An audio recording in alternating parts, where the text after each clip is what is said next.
যখন বিপদ আসে চারিদিক থেকেই আসে। নিজের দেশেই ট্রাম্পকে হত্যা চেষ্টা দ্বিতীয়বারের মতো। অন্যদিকে ইরানের হামলায় দিশেহারা আমেরিকান সৈন্য এবং আমেরিকান ঘাঁটিগুলো। এই অবস্থায় কি করতে পারে ট্রাম্প? একদিকে ফাঁকা আওয়াজ, ইরানকে উড়িয়ে দেব, ইরানকে ধ্বংস করে দেব, ইত্যাদি ইত্যাদি। কিন্তু বাস্তবে ইরান তাদেরকেই দিশেহারা করে দিচ্ছে।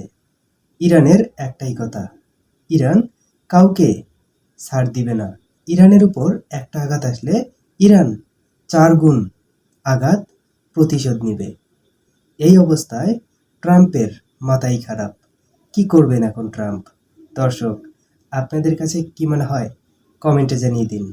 আর সম্ভব হলে চ্যানেলটিকে সাবস্ক্রাইব করে পাশে থাকবেন। ধন্যবাদ সবাইকে।